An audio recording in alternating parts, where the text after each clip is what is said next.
حضرت ابو ہریرہ رضی اللہ تعالی عنہ ارشاد فرماتے ہیں کہ نبی اکرم صلی اللہ تعالی علیہ وسلم نے ارشاد فرمایا کہ 3 قسم کے لوگ ایسے ہیں کہ ان کی دعا بالکل رد نہیں کی جاتی، اللہ پاک ان کی دعاؤں کو قبول کرتا ہے۔ ایک روزہ دار جب وہ افطار کے وقت دعا کرے، دوسرا نیک عادل بادشاہ، اور تیسرا مظلوم شخص، اس کی دعا کو اللہ پاک بادلوں سے اوپر اٹھا لیتا ہے اور پھر اس کے لیے آسمان کے سارے دروازے کھل جاتے ہیں، اور اللہ تبارک و تعالی یہ ارشاد فرماتے ہیں کہ میری عزت اور میرے جلال کی قسم، میں اس شخص کی ضرور مدد کروں گا اگرچہ کچھ وقت لگ جائے۔ حضرت صلی اللہ علیہ وسلم نے اس مبارک حدیث میں 3 قسم کے لوگوں کی دعا کے متعلق ارشاد فرمایا کہ ان کی دعا اللہ پاک کبھی بھی رد نہیں کرتا، گویا کہ ان کی دعا ہمیشہ قبول ہوتی ہے۔ پہلا وہ شخص جو افطار کے وقت دعا کرتا ہے، اللہ پاک اس کی دعا کو قبول کرتے ہیں۔ اس لیے بہت اہتمام سے حکم ہے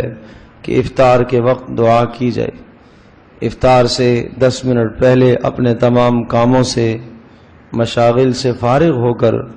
دعاؤں میں وقت لگایا جائے، اور چونکہ سارا دن بھوکا پیاسا رہا، اس وقت اس کے منہ سے جو بو آ رہی ہے وہ بھی اللہ کے نزدیک مشک اور عنبر سے زیادہ قیمتی ہے،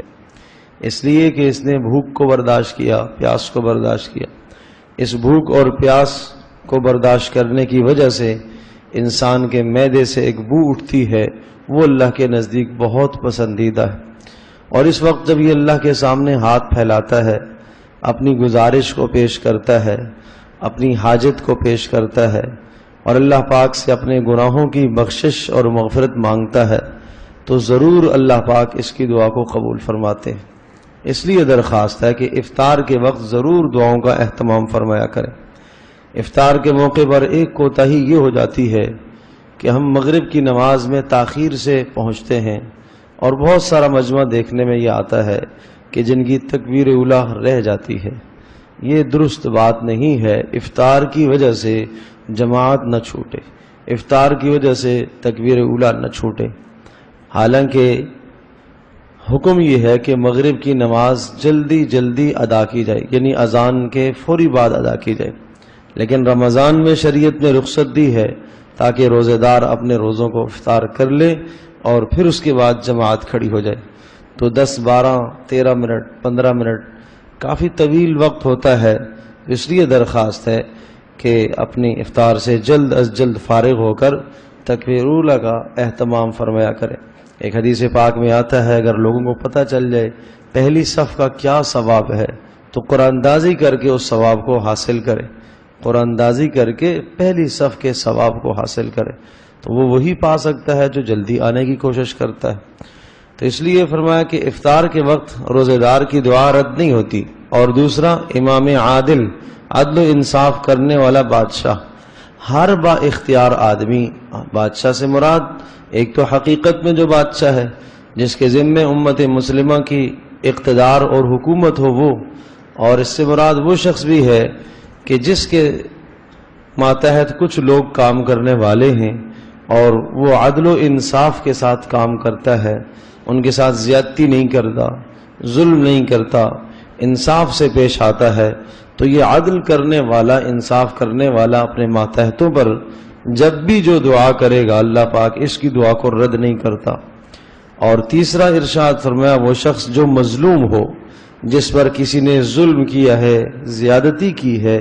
تو اس کی دعا بھی اللہ پاک رد نہیں کرتا۔ اور اس کے متعلق ارشاد فرمایا کہ اللہ پاک اس کی دعا کو بادلوں سے اوپر اٹھا لیتا ہے اور آسمانوں کے دروازے کھل جاتے ہیں، اور اللہ پاک ارشاد فرماتے ہیں کہ میری عزت اور میرے جلال کی قسم ہے کہ میں ضرور اس کی مدد کروں گا اگرچہ کچھ وقت لگ جائے۔ ایک حدیث پاک میں آتا ہے کہ مظلوم کی بد دعا سے اپنے آپ کو بچا ہو، چاہے مظلوم کافر ہی کیوں نہ ہو۔ تو کافر پر بھی ظلم کرو گے، اگر وہ کوئی بددعائیہ کلمہ کہہ دے گا تو اس کی بددعا بھی ایسا نہ ہو آپ کے خلاف قبول ہو جائے۔ آسمان کے بادلوں کو چیرتی ہوئی یہ اللہ کے عرش تک پہنچتی ہے، اور ایک روایت میں ہے کہ عرش سے جا کر ٹکراتی ہے، اور اللہ تبارک و تعالی کی غیرت اور اللہ کا غضب جوش میں آتا ہے کہ اس میرے بندے کو کیوں ستایا گیا، اسے کیوں اذیت دی گئی ہے۔ تو اس لیے اس بات کی کوشش کی جائے کہ کسی پر ظلم اور زیادتی نہ ہو، نہ ہم زبان سے کسی پر ظلم کریں، نہ مال کے اعتبار سے کسی پر ظلم کریں، نہ جان کے اعتبار سے کسی پر ظلم کرے۔ ہر قسم کے ظلم سے انسان اپنے آپ کو بچائے، ورنہ اللہ تبارک و تعالی ایسا نہ ہو کہ اس مظلوم کی بددعا کو ہمارے خلاف قبول کرے اور پھر اللہ پاک کی تقدیر کا کوئی فیصلہ غالب آ جائے اور انسان کسی پریشانی کا شکار ہو جائے۔ تو خلاصہ کلام یہ ہوا کہ تین قسموں کے لوگوں کی دعاؤں کو اللہ پاک رد نہیں فرماتے۔ ایک روزہ دار جب افطار کے وقت دعا کرے، اور دوسرا عدل و انصاف کرنے والا شخص جب بھی دعا کرے، اور تیسرا مظلوم آدمی، اس کی دعا کو اللہ پاک رد نہیں کرتے، آسمان کے دروازے اس کے لیے کھل جاتے ہیں۔ اللہ تبارک و تعالی ہم سب کے لیے سمجھنا عمل کرنا آسان